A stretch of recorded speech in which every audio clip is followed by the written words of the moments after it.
I don't know that there is a better football team right now than the Cincinnati Bengals. Joe Burrow looking 100% healthy, and that offense is absolutely cooking when he's 100% healthy. And then the other thing is, when everything was bad earlier in the year, it wasn't just the offense. Like, obviously that was the focus because of Burrow's calf, and, you know, they can't win if he's going to be like this all the way through the season. The defense wasn't playing like a Lou Anarumo defense earlier in the year either, and now it is. So now you got both sides of the ball playing really well. And as I said last week, I don't know that there's a team whose best punch is better than the Bengals' best punch. So the only risk really is, do they need their best punch against Houston, or do they think, let's exhale, right? The tough game was out of the way. We beat Buffalo. You know, we've got other tough games upcoming, but this one is a bit of a breather, and you end up overlooking Houston. They have Baltimore. I mean, when the schedule first came out, I'm sure Bengals fans were thinking that. Right. Because they have the Ravens next Thursday night. That's what I mean. On the short week. So it would be easy to say, we got a win against San Francisco. We got a win against Buffalo. Upcoming is a Thursday night game against Baltimore. This one should be easier. I don't know. I always go back to, I think Zach Taylor gets these guys. They'll have some duds in there, here and there, but I mean, I think they're going to be focused here the rest of the season. I don't think they're going to overlook Houston, especially with all the hype now C.J. Stroud is getting in this Texans offense and what they did last week against the Bucs. I don't think the Bengals are overlooking them at all. I think the question now is, in the second half of the season, 9 more games to go for Cincy, are they going to be able to keep the same level of play like they did last year and go into the playoffs looking like one of the best teams in the league, or maybe the best team in the league as they went in to the playoffs last year. So I love this matchup. It's another challenge for C.J. Stroud. We know what Lou Anarumo's defense will do, which is generally change things up. And they've done, when Lou's in his bag, so to speak, it's that second half, right? We have the historical games of, we're going to rush 3 against Mahomes. We're going to see what they're doing and adjust. And so for our friend Bobby, and that matchup, right, going up against Lou Anarumo, who's going to make adjustments in the second half, that's going to be, whereas last week Houston went nuts in the second half against Tampa Bay to be able to keep pace.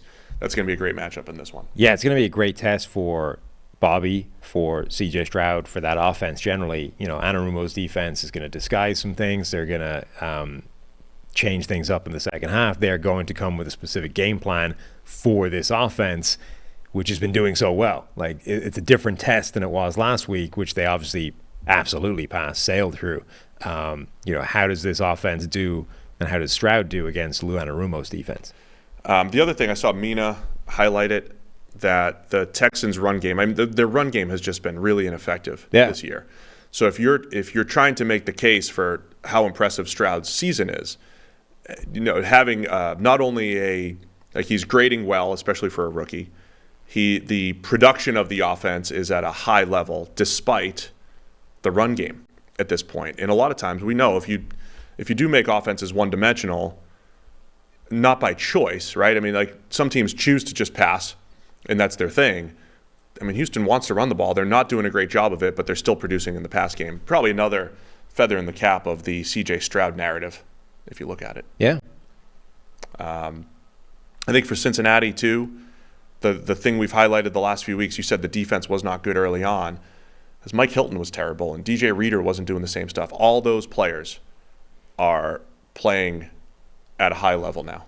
I wonder if Mike Hilton's splits are still very strange from left to right slot corner. Yeah, why were you looking that up? I don't remember. Were you looking that up recently? No, I did. I mean, I came across it. I don't remember how I got there, but it did show up. I haven't run it since to find out if he's like swung back towards normality or if he's still bizarrely insane off one side versus the other. I ran into somebody last night who was a fan of the pod. Shout out. Oh, yeah? And Bengals fan who said, T. Higgins got hurt at practice today. And I didn't hear anything about it. So he was limited due to a hamstring. Was that new yesterday for T? Do you know? That was new. Okay. So we have a new hamstring injury for T. Higgins. Thank you, Eli. Coming off of his best game. And again, what we've been saying about the Bengals the last couple of years, why are they dangerous? Because obviously Burrow can be great. But we know Jamar Chase can win at any level of the field. But then when teams take him away, T. Higgins is probably the best 2, and he's borderline 1 for many teams. in the NFL, and we finally saw that last week against the Bills. If Higgins ends up being limited, that's huge here. We also have Derek Stingley returning to practice for Houston. They have a massive, massive injury report, and I don't even know where to unpack 10 to 15 players who are questionable here. Some who have new injuries, like Will Anderson, knee injury, questionable. And you have a guy like Stingley who's designated to return, but we don't know when he'll be back. Yep. You'll be happy to know that Mike Hilton's stats are now much closer left to right slot corner. I was giving you so much time to add something about this game. And really important information. You can no longer rely on him only being good coming off the left side of the offense. Yeah, we don't have to worry about that. Yeah. I can't believe we're talking about it, but the Bengals defense, how do they match up with all the playmakers that Houston's dropping out there now? With Nico Collins, Tank Dell, and the great Noah Brown. Great Noah Brown. And Dalton Schultz. Dalton Schultz, yeah. Yeah. I would also say Houston's offensive line that we've been so impressed with, that doesn't make sense, right? With all the injuries that they've had, with some of the players that they've had there besides Laramie Tunsil, with a little track record of success, holding up extremely well. I mean, that's, can they do it against this Bengals front, which has the potential, has Trey Hendrickson there. Hendrickson versus Laramie Tunsil, one of the best matchups you'll see this week as well in the NFL. No, absolutely. That'll be a fun one.